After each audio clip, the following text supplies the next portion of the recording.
Good morning, I'm Gaurav and today we are going to study very important topic of the Delhi Sultanate, and it is an extension of the topic Delhi Sultanate, and this topic is the Mughal Empire. After fall of Ibrahim Lodi, when Daulat Khan Lodi invited Zahiruddin Babur from Mongol Empire of Afghanistan, Fargana, Afghanistan. So these Mongols became Mughal and they attacked India. Why Mongol became Mughal? Because Changez Khan और Taimur lung के वंशजों के बीच में जब matrimonial alliance हुआ, शादियां हुई, तब उनका एक वंशज था बाबर, जिसको भारत में दौलत खान लोदी ने इनवाइट किया था इब्राहिम लोदी पर अटैक करने के लिए। बाबर फरगना से एक हारा हुआ योद्धा था जो फरगना में दोबारा से चाहता था कि उज़्बेक से वापस लड़कर अपना फरगना जो प्रांत थे, जो प्रोविज़न है, उसको वापस से पाए। उसके लिए उसको चाहिए थी धन दौलत संपदा, और दौलत खान का जो ऑफ़र था भारत पे अटैक करके भारत को लूटपाट करने का, ये ऑफ़र बहुत टेम्पटिंग था। बाबर ने सोचा कि अगर मुझे वापस से अपने एम्पायर को पाना है तो मुझे भारत से धन दौलत मिल सकती है और इससे अच्छा कोई मौका नहीं होगा। तो फाइनली बाबर ने सोचा कि यही टाइम है भारत को अटैक करने का, और इसी के साथ एक नए एम्पायर की शुरुआत हुई जिसको हम बोलते हैं द मुगल एम्पायर। नेक्स्ट, सो ज़ियारुद्दीन बाबर 1526 में भारत आया था। खैर, भारत आने का जो उसका ऑब्जेक्टिव था, जो उसका उद्देश्य था, वो वैसे तो स्टार्टिंग में था कि वो भारत आएगा, भारत में लूटपाट करेगा, और इस लूटपाट में, इस कत्लेआम में उसको दौलत खान लोदी, जो कि इब्राहिम लोदी के मामा थे, वो उनको सपोर्ट करेंगे। लेकिन जब वो भारत आया और इब्राहिम लोदी से उसने पहली बैटल की, जिस बैटल को हम बोलते हैं the first battle of Panipat, जो कि 1526 में हुई थी। ये बैटल कोई आसान बैटल नहीं थी। एक तरफ बाबर की डिसिप्लिन सेना थी, डिसिप्लिन येट वेरी स्मॉल सेना, लेकिन इब्राहिम लोदी के पास काफ़ी बड़ी सेना थी बट इनडिसिप्लिन थी। तो फाइनली बैटल का जो आउटकम था वो बाबर के फेवर में गया और बाबर ने अपनी पहली बैटल जीत ली। स्टूडेंट, ये जो फर्स्ट बैटल थी ये अफ़गान लोदी के बीच में वर्सेस बाबर के बीच में थी, और इस बैटल को बैटल ऑफ फर्स्ट पानीपत कहा जाता है। और इस बैटल को जीतने के बाद ऐसा माना जाता है बाबर ने इंडिया में मुग़ल एम्पायर को फाउंड किया, यानी कि इसकी फाउंडेशन रखी। लेकिन स्टूडेंट्स, जब बाबर इस बैटल को लड़ने आया था तो अपने सैनिकों को यही बोल के आया था कि इब्राहिम लोदी को हम हरा कर जितनी भी धन संपदा लूटेंगे भारत से, उसको लेकर वापस से फरगना जाएंगे और दोबारा से अपनी ज़िंदगी को नए सिरे से स्टार्ट करेंगे। लेकिन यहाँ पर आने के बाद, इस बैटल को जीतने के बाद, जब बाबर ने देखा कि भारत की जो पॉलिटिकल सिचुएशन है थोड़ी वीक है और भारत की पॉलिटिकल सिचुएशन का फ़ायदा उठाया जा सकता है, अल्टीमेटली उसको ये लगता था कि जो भारत का बहुत बड़ा एरिया है ये एक ज़माने पे मंगोलों ने जीता था, तैमूर लंग। तो उसको लगता था कि भारत तो मेरी पुरखों की भूमि है, तो क्यों ना मैं भारत में ही रहकर यहाँ से राज करूँ। फरगना से बहुत अच्छी ज़मीन है, उपजाऊ ज़मीन है, हरे भरे वृक्ष हैं, हरे भरे खेत खलियान है, मौसम भी अच्छा है, और यहाँ के जियोपॉलिटिकल सिचुएशन की वजह से उसको फ़ायदा भी काफ़ी मिलने वाला था। तो बाबर ने अब अपने ऑब्जेक्टिव को चेंज किया और उसका नेक्स्ट ऑब्जेक्टिव था कि भारत पे ही एक स्ट्रॉन्ग मुग़ल एम्पायर की उसको फाउंडेशन करना था। लेकिन बाबर का जो ऑब्जेक्टिव था उसके सैनिकों को पसंद नहीं आया, क्योंकि सैनिकों को ऐसा मानना था कि बाबर ने इब्राहिम लोदी जैसे कमज़ोर शासन को तो हरा दिया, लेकिन अब बाबर का जो नेक्स्ट जो बैटल होने वाला था वो एक कंपैरेटिवली बहुत ही स्ट्रॉन्ग राजपूत किंग के साथ होने वाला था। और मुग़ल सेना, यानी कि बाबर की सेना नहीं चाहती थी कि बाबर अब फर्दर इस लड़ाई को आगे बढ़ाए और इस राजपूत राजा से लड़े। इस राजपूत राजा का नाम था महाराणा सांगा। नाउ बाबर ने कोशिश की, और ऐसा माना जाता है कि बाबर ने भारत में पहली बार जिहाद का नारा दिया और इस पॉलिटिकल वॉर को उसने रिलीजियस वॉर में कन्वर्ट किया। जिहाद का नारा सुन के सैनिकों को थोड़ा बहुत जो बच्ची कुछ हिम्मत थी वो फिर से आई, और फाइनली अब बाबर की जो नेक्स्ट बैटल थी वो थी महाराणा सांगा से। बाबर ने तुलुगनुमा टेक्निक को यूज़ करके इस बैटल को जैसे तैसे करके जीत लिया। तो बाबर की पहली जो बैटल हुई थी वो हुई थी 1526 में, जिसको बोलते हैं हम battle of Panipat first.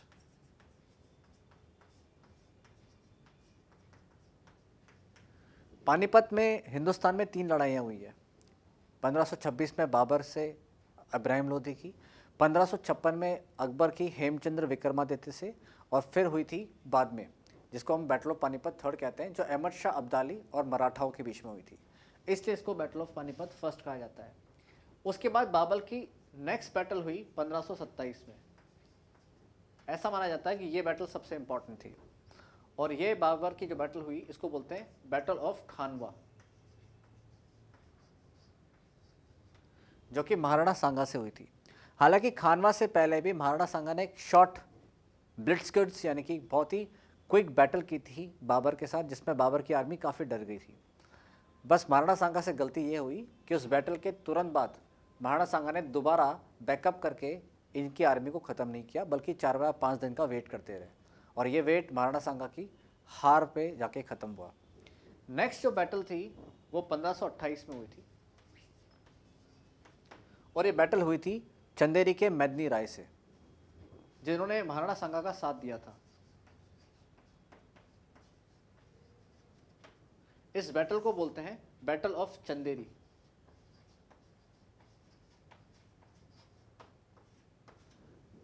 Alright, next जो बैटल हुई थी बाबर की वो हुई थी 1529 में। ये बैटल बाबर की हुई थी बंगाल के अफगान्स के साथ। बंगाल के रीजन में एक बहुत इंपॉर्टेंट रिवर है, द रिवर ऑफ घग्गर, जो गंगा नदी की ट्रिब्यूटरी है। ये बैटल उसी रिवर के पास में हुई थी, इसलिए इस बैटल को बोलते हैं बैटल ऑफ घग्गर।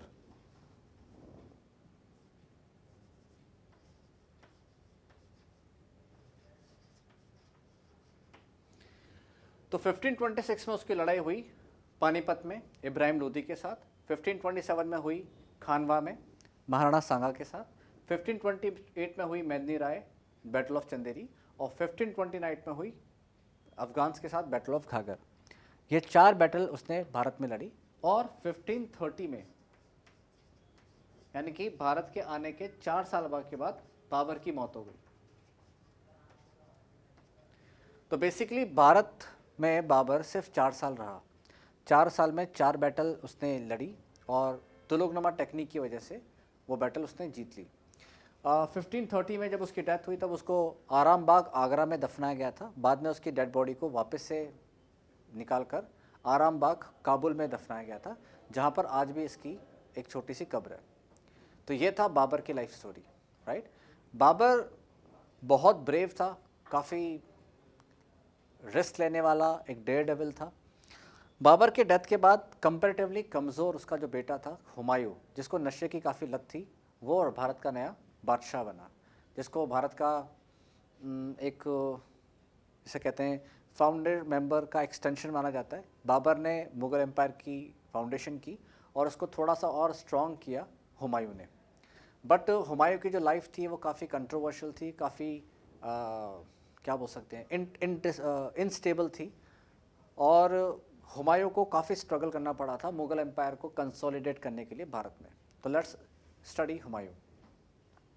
तो हुमायूं माहिम बेगम और बाबर से हुआ था, और हुमायूं की लाइफ इस तरीके से स्ट्रगल थी कि हुमायूं जब अपने एम्पायर को संभालने ही लगा था तो उसकी लड़ाई हुई उसके कंपैरेटिवली काफ़ी शक्तिशाली अफ़गान योद्धा शेरशाह सूरी से। स्टूडेंट्स, अभी मैंने आपको बताया था कि बाबर ने अपनी आखिरी लड़ाई अफ़गान से लड़ी थी। जब अफ़गान्स को पता लगा कि बाबर की मौत हो चुकी है तो अफ़गान्स ने क्या किया, वापस से अपनी ताकत को इकट्ठा किया, कंसोलिडेट किया, और वापस से मुग़ल एम्पायर पे चढ़ाई की। और बाबर की गई गलती का जो खामियाजा था वो हुमायूं को भुगतना पड़ा। सबसे पहले बैटल ऑफ चौसा हुई 1539 में, जिसमें हुमायूं ने जैसे तैसे करके अपनी जान बचाई। यहाँ पर एक इंटरेस्टिंग स्टोरी भी है कि जब इस बैटल के बाद हुमायूं अपनी जान बचा के भाग रहा था तो वो नदी में गिर पड़ा, और नदी में निज़ाम नाम के एक लड़के ने उसकी जान बचाई, और हुमायूं ने उसको प्रॉमिस किया कि एक दिन वो उसको एक दिन का बादशाह बनाएगा हिंदुस्तान का, जो उसने पूरा भी किया। खैर, उसके बाद हुमायूं की नेक्स्ट बैटल हुई जिसको हम बोलते हैं बैटल ऑफ कन्नौज या बैटल ऑफ बेलग्राम। ये बैटल भी शेरशाह सूरी से हुई थी और 1540 में हुई थी, यानी कि ठीक 1 साल बाद। और इस बैटल में हुमायूं को शेरशाह सूरी ने बहुत बुरी तरीके से हराया। इतना बुरी तरीके से हराया कि ऐसा माना जाता है कि इसके 15 साल के बाद तक हुमायूं सिर्फ जंगलों में भटकता रहा, और ऐसा मानते हैं कि ब्लेसिंग इन डिस्गाइज था। जंगलों में भटकने की वजह से हुमायूं की जान बची रही और भारत को एक और स्ट्रॉन्ग एम्परर मिला अकबर के नाम से। तो नेक्स्ट जो हम पढ़ेंगे अकबर के बारे में पढ़ेंगे, लेकिन उससे पहले हम डिस्कस करते हैं कि हुमायूं की डेथ एग्जैक्टली हुई कैसे। तो जब 1545 में शेरशाह सूरी की एक्सीडेंटली मौत हुई, 1545, जब हुमायूं को बात पता लगी कि शेरशाह सूरी की मौत हो चुकी है, तो उसने शेरशाह सूरी के कमज़ोर सक्सेसेस पे अटैक किया और वापस से मुग़ल एम्पायर को कंसोलिडेट किया। राइट, कब किया? 1545 में। उसके बाद उसके बाद ये हुआ कि 1556 में, राइट, 1556 में हुमायूं जब लाइब्रेरी की सीढ़ियों से उतर रहा था तो उसका पैर फिसला और लाइब्रेरी की सीढ़ियों से गिरकर उसकी मौत हुई। नाउ 1 साल तक उसने रूल किया, 1555 में वापस आया, 1 साल के बाद उसकी फिर से डेथ हो गई। नाउ जब वो मरा तब अकबर 13 साल का था और अब मुग़ल एम्पायर के सामने संकट आ गया था कि नेक्स्ट एम्परर कौन होगा। तो 13 साल की उम्र में फाइनली अकबर को बादशाह बनाया गया। लेकिन 13 साल की उम्र में अकबर के पास पावर नहीं थी। आप ये कह सकते हैं कि अकबर एक नॉमिनल हेड था, तो फिर रियल पावर किसके हाथ में थी? मुग़ल एम्पायर की। तो अकबर का एक रेजेंट था, अकबर का एक संरक्षक था जिसको बैरम खान बोलते थे। ये बैरम खान हुमायूं को काफ़ी अच्छा दोस्त था और बहुत ही ट्रस्टवर्दी नोबल था। बैरम खान ने ही अकबर को मिलिट्री स्ट्रेटजी सिखाई, वॉरफेयर सिखाया और फाइनली अकबर को 13 साल की उम्र में जब एम्पायर मिला, एम्परर बनाया गया, तब इसको बैरम खान नाम से काफ़ी कुछ सीखने को मिला और यही बैरम खान अकबर की फाउंडेशन माइलस्टोन साबित हुआ। तो लेट्स स्टडी अकबर। तो as I told you, Akbar का जन्म 14 अक्टूबर 1542 में हुआ था, राइट, और इसका जो मुग़ल एम्परर बनना हुआ था वो 1556 में बना था जब वो 13 साल का था। Next, alright. सो जब अकबर 1556 में एम्परर बना तो कोई बहुत अच्छे सरकमस्टांसेस नहीं थे, सरकमस्टांसेस बहुत ही ज़्यादा वीक थे। हुमायूं का राजा बने अभी सिर्फ 1 साल ही हुआ था, एम्पायर बहुत ज़्यादा शंबल था और सामने खड़ा था हेमचंद्र विक्रमादित्य नाम से बहुत ही ज़्यादा स्ट्रॉन्ग रूलर। और अब अगर अकबर को अपने एम्पायर को कंसोलिडेट करना था तो हेमचंद्र विक्रमादित्य से उनकी लड़ाई पॉसिबल थी, ऑब्वियस थी। हालांकि इस लड़ाई में मेन पार्टिसिपेंट अकबर नहीं थे बल्कि बैरम खान था। तो बैरम खान की लड़ाई हुई हेमचंद्र विक्रमादित्य से और इस बैटल को बोलते हैं बैटल ऑफ पानीपत सेकंड।